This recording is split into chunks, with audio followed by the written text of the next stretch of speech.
They got down the steep stairs. Bobby was pale and shivering.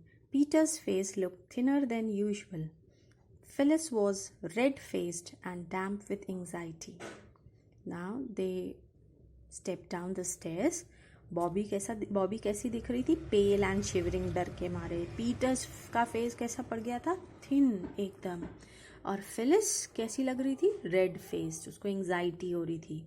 Oh, how hot I am, she said, and I thought it was going to be cold. I wish we hadn't put on our... He stopped short and then ended in quite a different tone. Our woolen scarves. अब उसको anxiety हो रही थी तो उसको क्या लग रही थी? गर्मी लग रही थी. तो she said that how hot I am. हमें ये नहीं पहनना चाहिए था. थोड़ा रुकी और फिर क्या बोला? क्या नहीं पहनना चाहिए था? Woollen scarfs. Bobby turned at the bottom of the stairs. Oh yes, she cried. They are red. Let's take them off. Bobby ने क्या कहा? हाँ, बिल्कुल ठीक. ये कैसे कलर के हैं? रेड कलर के हैं, इसलिए हम इसको निकाल लेते हैं. रेड कलर shows danger ना. That's why they took off their scarves. They did, and then ran along the railway skirtings, the newly fallen mound of stones and rock and earth, and bent, crushed, twisted trees. They ran at their best pace. Peter led, but the girls were not far behind. They reached the corner that hid the mound from the straight line of railway that ran half a mile without curves or corner. अब वो सारे कहाँ गए? Stairs से नीचे उतरे, उस mount पे गए. वहाँ से कौन लीड कर रहा था? Peter was leading, but girls were also not far behind. Girls भी उसके पीछे पीछे चल रही थी. और वो बेस्ट जगह पे पहुंच गए जहाँ से वो रेड स्कार्फ्स को दिखा सकते थे. Now we have got the scarf, said Peter. He looked at the watch again. And we have got 7 minutes. We must have flag stuffs. और पीटर ने क्या कहा कि we have scarves now and we have how much time left? We have 7 minutes left. तो अब हमें क्या बनाना चाहिए इनको? Flag stuffs means stick on which flags are fix. डंडी पर उस फ्लैग को लगा लेते हैं जिससे कि हम उसको फ्लैग दिखा सकें. Quickly the children cut holes in the flags and ran the sticks through them. Then they stood ready to wave the red flags as soon as the train come in sight. And quickly they make that flag staffs. Bobby began to feel sick with suspense. It seems to her that they had been standing there for hours and hours holding those silly little red flags that no one would ever notice. The train wouldn't care. It would go rushing by them and tear round the corners and go crashing into that awful mound, and everyone would be killed. Her hands grew very cold and trembled so that she could hardly hold the flag. And then came the distant rumble and hum of the metals, and a puff of white steam showed far away along the stretch of line. Now, Bobby was feeling sick because she was in suspense.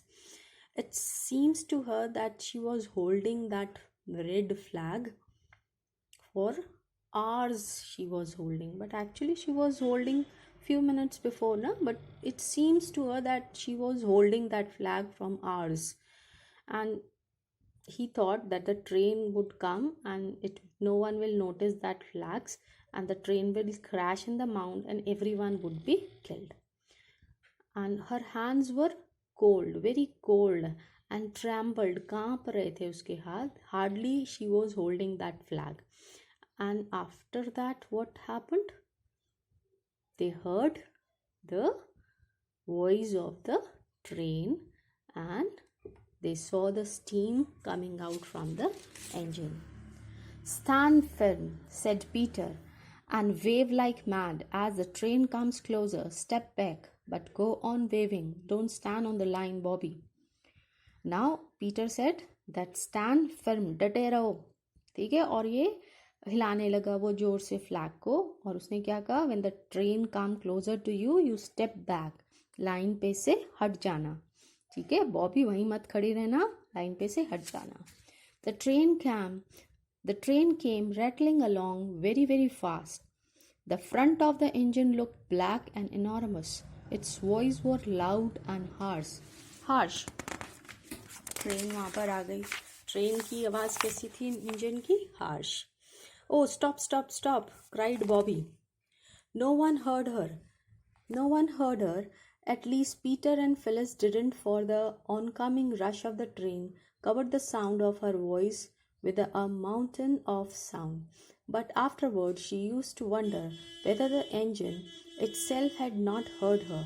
It seemed almost as though it had, for it slackened swiftly, slackened and stopped not 20 yards from the place where Bobby's two flags waved over the line. She saw the great black engine stop dead, but somehow she could not stop waving the flags. And when the driver and the fireman had got off the engine, and Peter and Phyllis had gone to meet them and pour out their excited tale of the awful mound just round the corner, Bobby still waved the flag, but more and more feebly and jerkily. Now, when the train came, Bobby shouted, "Stop, stop!" No one heard her because the voice of the engine was very loud, so no one heard her. The engine came quickly there, but it seems that it will not stop. But the engine stopped just about 20 yards away from Bobby. It stops, and Bobby was still waving the flags, but with feebly means weakly, jerkly means झटकों के संग. And then Peter and Phyllis met the persons in the engine, and they told her how the trees were moving and that mound is created on the railway line. So they told everything to them. When the station was reached, the three were the heroes of an agitated meeting on the platform. When they reached the station, then three of them were the heroes because they have saved the train. The praises they got for their prompt action, their common sense, their ingenuity were enough to have turned anybody's head. Phyllis enjoyed herself thoroughly. She had never been a real heroine before, and the feeling was delicious. Peter's ears got very red, yet he too enjoyed himself. Only Bobby's wished they all wouldn't. She wanted to get away. "Oh, come away, I want to go home," she said. Now when they reached the station, they were the heroes. Everyone was praising him for their prompt action and their common sense.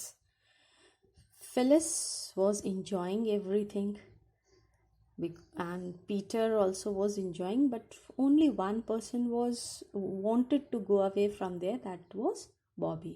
She said, come away, I want to go home."